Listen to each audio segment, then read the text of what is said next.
একদা হজরত খাদিজা রাদিয়াল্লাহু তাআলা আনহা ফজরের নামাজের পর জিকিরে বসে কবরের মোরাকাবায় অনুনয় বিনয় করে রোনাজারি করে কাঁদতে লাগলেন। তখন ফাতিমা রাদিয়াল্লাহু তাআলা আনহা ছোট ছিলেন। তিনি মা জননীর কান্নাকাটি রোনাজারি দেখে কাঁদতে কাঁদতে মক্কা শরীফের কাছে গেলেন। সেখানে গিয়ে দেখেন মহানবী হজরত মুহাম্মদ সাল্লাল্লাহু আলাইহি সাল্লাম মোরাকাবায় হালে ব্যস্ত রয়েছেন। তখন হজরত ফাতিমা রাদিয়াল্লাহু তাআলা আনহা মহানবী হজরত মুহাম্মদ সাল্লাল্লাহু আলাইহি সাল্লামের নিকটে গিয়ে কেঁদে কেঁদে বলতে লাগলেন, আব্বা ও আব্বা, আপনি এখনই বাড়িতে চলেন। আমার আম্মা জান কেন জানি অঝরে কান্না করে চলেছেন।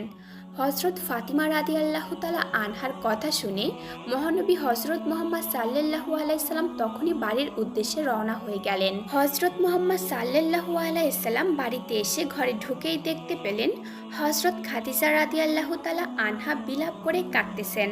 তখন হজরত মুহাম্মদ সাল্লাল্লাহু আলাইহি সাল্লাম হজরত খাদিজা রাদিয়াল্লাহু তাআলা আনহাকে লক্ষ্য করে বললেন, হে খাদিজা, তুমি এত হয়রান পেরেশান কেন? খাদিজা বললেন, হুজুর, আপনি আমাকে বলেছেন জিকিরের পূর্বে কবরের মোরাকাবা করার জন্য। আমি এখন কবরের মোরাকাবা করে দেখলাম, দুনিয়াতে যদি আমার কোনো অসুখ হয় তখন আমার আত্মীয় স্বজন সবাই এসে খবর নেয়, জিজ্ঞাসা করে যে আমি কেমন আছি। কিন্তু হায় রে, ওই কবরে যে কত প্রকারের আযাব হবে তাহা কেউ জানতেও পারবে না, আর কেউ দেখতেও পারবে না। কেউ গিয়ে জিজ্ঞাসাও করবে না যে তুমি কেমন আছো। অন্ধকার কবরে আমার মাবুদ মাওলা ছাড়া অন্য কেউ আমার খবর নেবে না। কিন্তু আমি তো সেই মাবুদ মাওলানার কোনো ইবাদত করতে পারলাম না। ইয়া রাসূলুল্লাহ, আপনি বলেন না, আমার রব কি আমার খবর লইবেন কবরে? হুজুরে আকরাম সাল্লাল্লাহু আলাইহি সাল্লাম তখন বললেন, ও খাদিজা, তুমি এমন করে আর কেঁদো না। তোমার কান্না দেখে আমার কলেজার টুকরা ফাতেমা পাগলিনীর মতো হয়ে নিজেও কান্না করতেছে। আর তুমি তো জানো খাদিজা, আমি ফাতেমার কান্না সহ্য করতে পারি না। তখন হজরত খাদিজা রাদিয়াল্লাহু তাআলা আনহা বললেন, হুজুর, আপনি আমার জন্য দোয়া করেন যাতে আমি এই কান্না অবস্থায় কবরে যেতে পারি। তখন বিশ্বনবী হজরত মুহাম্মদ সাল্লাল্লাহু আলাইহি সাল্লাম বললেন, খাদিজা, আমি তোমার জন্য দোয়া করব যাতে তোমার কবরের আযাব আল্লাহ তাআলা মাফ করে দেন। খাদিজা রাদিয়াল্লাহু তাআলা আনহা তখন বললেন, ইয়া রাসূলুল্লাহ, আপনি যদি আমাকে 3টি সওয়ালের জবাব দিতেন তবে আমি মরণেও শান্তি পেতাম।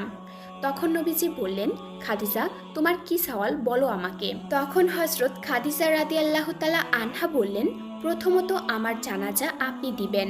দ্বিতীয়ত, আমাকে কবরে রাখার সময় আপনার গায়ের জুব্বা আমাকে পরিয়ে দিবেন, যাতে কবরের দুই দিকের মাটি আপনার জামার বরকতে আমাকে চাপ দিতে না পারে। তৃতীয়ত, আমাকে কবরে রেখে সকলে চলে যাবে, তখন আপনি আমার কবরের পাশে বসে থাকবেন। কেননা মুনকার নাকির দুই ফেরেশতা যখন ভয়ানক আকৃতি ধারণ করে দুই পাশে দাঁড়াবে, তখন তো কোনো মানুষেরই হুঁশ থাকবে না। হয়তো তখন আমি জবাব দিতে ভুলে যেতে পারি। তখন আমার ভুল হয়ে গেলে আপনি জবাব দিয়ে দিবেন। বিশ্বনবী হজরত মুহাম্মদ সাল্লাল্লাহু আলাইহি সাল্লাম তখন হজরত খাদিজা রাদিয়াল্লাহু তাআলা আনহাকে বললেন, খাদিজা, তুমি ভয় পেও না, আমি তোমাকে ওয়াদা করলাম আমি তোমার সব কথা রাখবো। হজরত খাদিজা রাদিয়াল্লাহু তাআলা আনহা তখন বিশ্বনবীর কথা শুনে অত্যন্ত খুশি হলেন। মা খাদিজা রাদিয়াল্লাহু তাআলা আনহা বুঝতে পারলেন যে তার এই দুনিয়ার মায়া ত্যাগ করার আর বেশি সময় বাকি নেই। রাজা, বাদশাহ, আমির, ফকির সকলকে এই দুনিয়ার মায়া ত্যাগ করতে হয়েছে, তাকেও যেতে হবে। তাই খাদিজা রাদিয়াল্লাহু তাআলা আনহা মহানবী হজরত মুহাম্মদ সাল্লাল্লাহু আলাইহি সাল্লামকে কাছে ডেকে বললেন, ওগো প্রিয় স্বামী, আমার আর বেশি সময় নেই। মনে হয় অল্প সময়ের মধ্যেই এই দুনিয়া থেকে চিরবিদায় নিতে হবে। কিয়ামতের আগে আর আপনার সাথে দেখা হবে না। দীর্ঘ 25 বছর পর্যন্ত আপনার সাথে ছিলাম, জেনে না জেনে কত অন্যায় করেছি। আপনি আমার সমস্ত অপরাধ নিজ গুণে ক্ষমা করে দিবেন।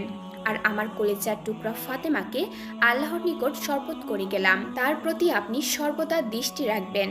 বিশ্বনবী হজরত মুহাম্মদ সাল্লাল্লাহু আলাইহি সাল্লাম তখন রুমাল দিয়ে বারবার চোখ মুছতে লাগলেন।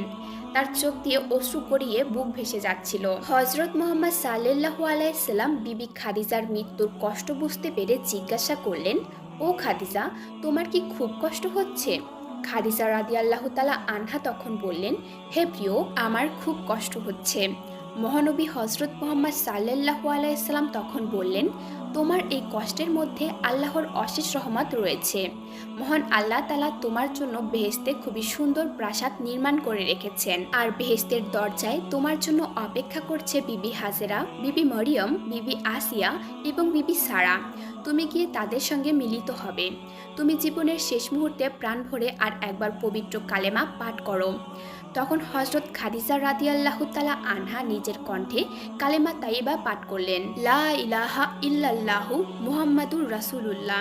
সঙ্গে সঙ্গে খাদিজা রাদিয়াল্লাহু তাআলা আনহার পবিত্র আত্মা ইহকাল ত্যাগ করে বেহেশতে চলে গেলেন। ইন্না লিল্লাহি ওয়া ইন্না ইলাইহি রাজিউন। বিদায়ীকালে খাদিজা রাদিয়াল্লাহু তাআলা আনহার বয়স হয়েছিল 85 বছর। পবিত্র রমজান মাসের 10 তারিখে তিনি চিরনিদ্রায় শায়িত হন। হযরত খাদিজা রাদিয়াল্লাহু তাআলা আনহার মৃত্যুর সংবাদ ছড়িয়ে পড়লে চারদিক থেকে হাজার হাজার মহিলা এসে আখিরি জামানার নারীকুলের জননীকে শেষবারের মতো দেখলেন আর সকলেই কান্নায় ভেঙে পড়লেন। তার শোকে সমগ্র আরবের লোকেরা কাতর হয়ে গিয়েছিল। অতঃপর মহানবী হযরত মুহাম্মদ সাল্লাল্লাহু আলাইহি সাল্লাম বিবি খাদিজার ওয়াদা অনুযায়ী নিজে জানাজা দিলেন এবং নিজের জামা পরিয়ে দিলেন। তিনি নিজ হাতে জান্নাতুল মুআল্লা নামক স্থানে হযরত খাদিজার লাশ কবরে নামালেন। হাদিস শরীফের বর্ণনা অনুযায়ী জানা যায়, যখন হযরত খাদিজা রাদিয়াল্লাহু তাআলা আনহাকে কবরে রেখে সকল মানুষ চলে গেল, তখন হযরত মুহাম্মদ সাল্লাল্লাহু আলাইহি সাল্লাম কবরের কাছে দীর্ঘক্ষণ দাঁড়িয়ে রইলেন। তখন তার সমস্ত শরীর দিয়ে ঘাম ঝরছে। অনেক রাত হয়ে গেলেও মুনকার নকিরের কোনো সাড়া শব্দ পেলেন না তিনি। তখন হঠাৎ মহান আল্লাহ পাক মহানবী হযরত মুহাম্মদ সাল্লাল্লাহু আলাইহি সাল্লামকে হযরত জিবরাইল আলাইহিস সালামের মাধ্যমে ওহী পাঠিয়ে জানিয়ে দিলেন, ওগো আমার প্রিয় হাবিব, আপনি এত রাত পর্যন্ত কষ্ট করে খাদিজার কবরের নিকট দাঁড়িয়ে কাঁদছেন কেন? তখন হযরত মুহাম্মদ সাল্লাল্লাহু আলাইহি সাল্লাম বললেন, ওগো আমার মাওলা, আমার খাদিজা আজ কবরের মধ্যে শুয়ে পড়েছে। মুনকার নাকিরের সওয়ালের জবাবের মধ্যে কোনো ভুল হলে আমি তার জবাব দিয়ে দিব, সেই জন্য আমি এখানে দাঁড়িয়ে রয়েছি।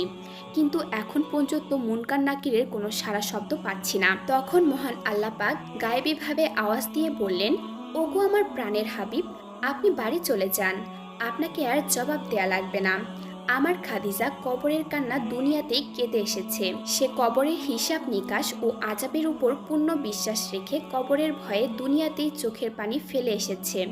আর আমার যে বান্দাবান্দি কবরের সব কিছু বিশ্বাস করে কবরের ভয়ে 2 ফোঁটা চোখের পানি ফেলবে, আমি আল্লাহ তার কবরের আযাব মাফ করে দেব।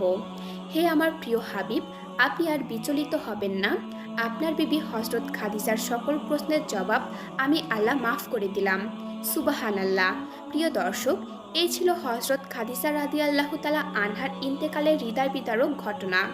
আল্লাহ পাক আমাদের সবাইকে হযরত খাদিজার মতো জীবন ধারণ করে কবরের দেশে যাওয়ার তৌফিক দান করুক, আমিন। প্রিয় বন্ধুরা, আমাদের ভিডিওটি আপনাদের কাছে কেমন লেগেছে তা অবশ্যই কমেন্টের মাধ্যমে আপনাদের মূল্যবান মতামত জানিয়ে দিবেন। আল্লাহ হাফেজ।